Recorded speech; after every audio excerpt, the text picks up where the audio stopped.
Okay, I think. What's up, ladies and gents? Bellman and Kostrowski back again for a little Wednesday day baseball. Got ourselves kind of a smaller four-game slate, and we'll jump into it right here, kind of like a members only video, free to the public. I think today, like the chalk, without seeing any kind of like ownership percentages yet, seems pretty obvious to me. Like I just assume everybody's going to load up on Cincinnati and Milwaukee bats. Do you feel the same or view it any differently? Yeah, really hard not to look at those spots. I do think there's a couple other places we could potentially look at to get different in tournaments. But yeah, on paper, it does look like the Reds and Brewers look to be the best in the best spots. Right. I was looking over this slate for a while last night, and I was thinking they just, by my eyes, will be overwhelming chalk today. Now, we often enjoy being contrarian, but especially on smaller slates like this, where, again, I love my Brewers, but they're no guarantee to go off. In fact, in the past, Stephen Brault has actually pitched very well against them. Now, he hasn't been out there all year, so I don't trust that today. I don't know how deep he's going to go, but he's done a good job against them in the past, so it's not crazy to think they don't have a big offensive day. What are you kind of looking at for like an alternative type of stack? Man, I'll tell you, when I first saw this slate and I saw C Burns all the way at the bottom, I was like, man, I'm definitely locking Corbin Burns in at 4K. Then I Right. realized it's not Corbin Burns, so that threw me for a loop. That's Charlie definitely, Barnes, right? yeah. I don't know, man. It's definitely. Let's start with this. As far as pitching goes, like I do think, really, besides Brault and Barnes, you can make strong cases for everyone except maybe Fleming, but even Fleming's not crazy in my opinion.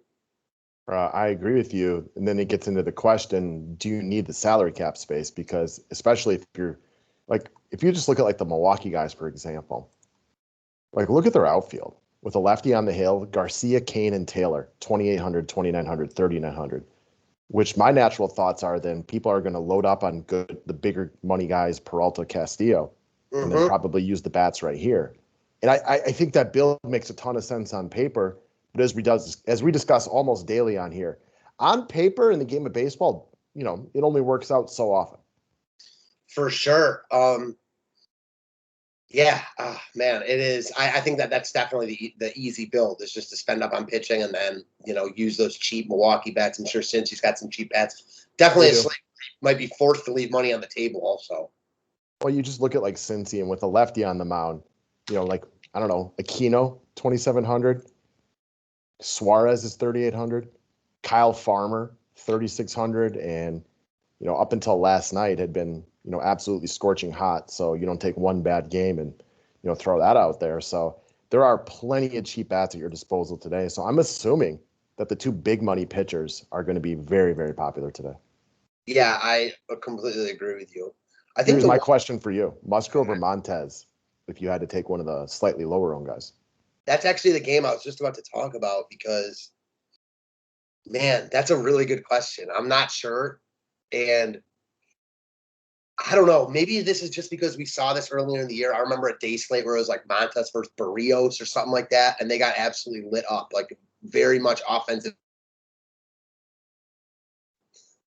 being the most offensive game on this slate. If for no other reason than these are all these offenses are similar, but San Diego and Oakland are two of the better ones on the slate.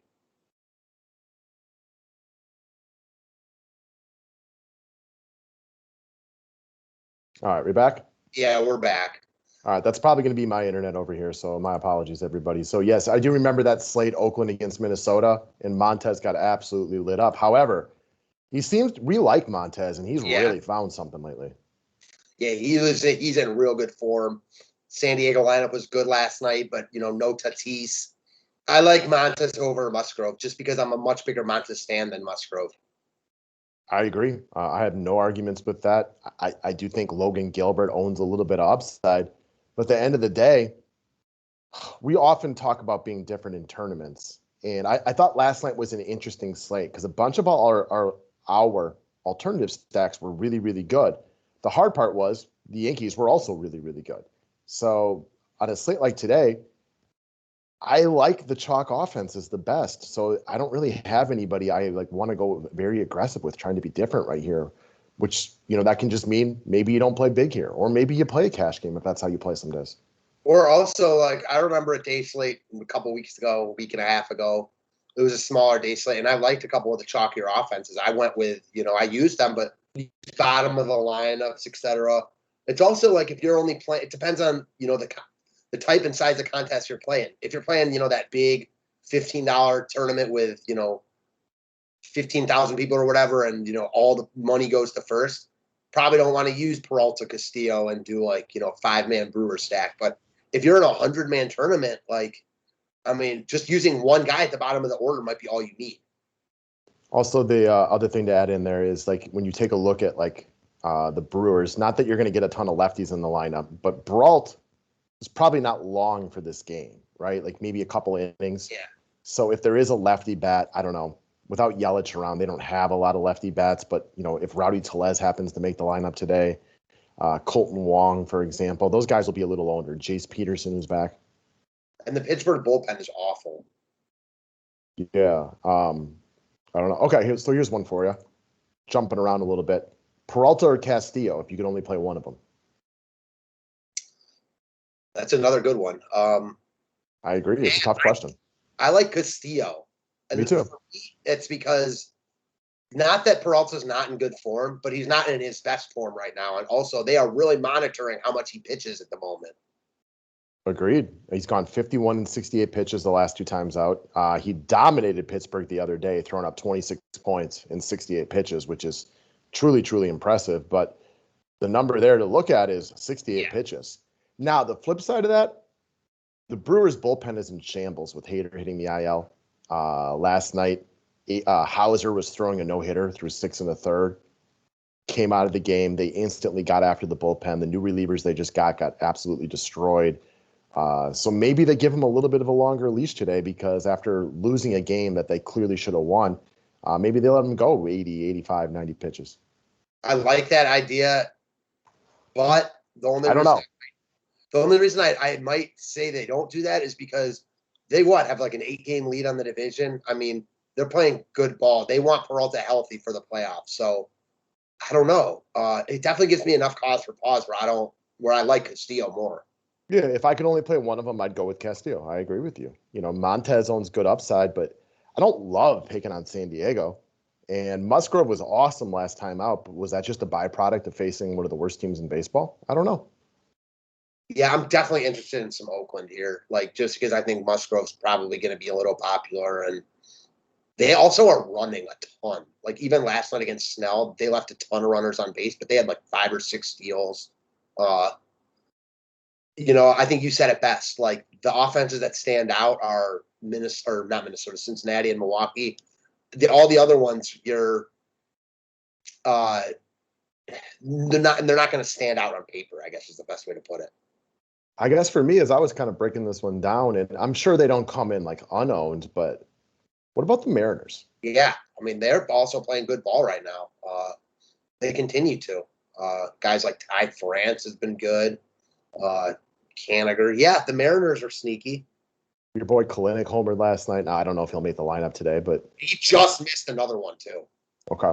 So I do think, and again, without ownership percentages out, maybe Seattle's more popular than we anticipate, but I feel like they'll be a distant third. I think the obvious plays of Milwaukee and Cincinnati get most of the ownership, and then every other team is going to be relatively low owned, especially for a 4-game slate. Yeah, I don't think Seattle gets any love. I mean, yeah, I get it. They're facing the 3rd worst pitcher on the slate. People don't like rostering them anyways. So I won't even be surprised if a team like San Diego is higher owned than Seattle. That's possible. I mean, they have good baseball players that everybody knows about too. It just makes them easier to roster. I know Tatis isn't around, but Pham, Grisham, Myers, Machado. This is a good baseball team. Cronenworth, Adam Frazier, et cetera, et cetera.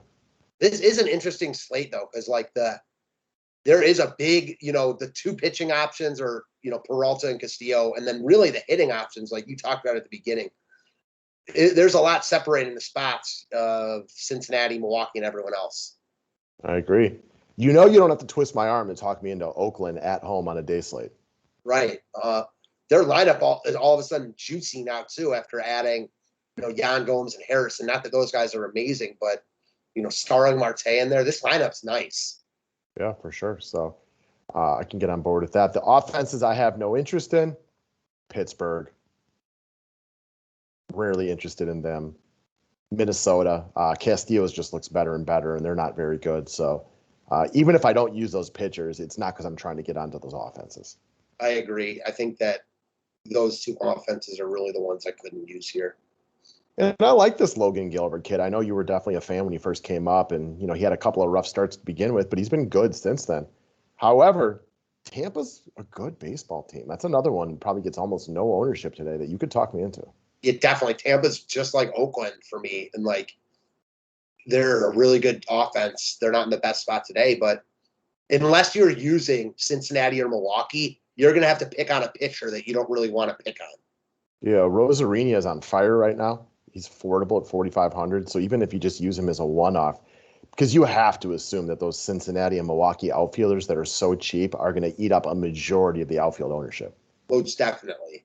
So that alone is a way to be a little bit different. Like if you're playing tournaments today and you like the chalk, like getting a Rosarina in there, or the flip side of that, a Mitch Haniger or something like that, because that could be, one of those guys double dongs and you pick the right one.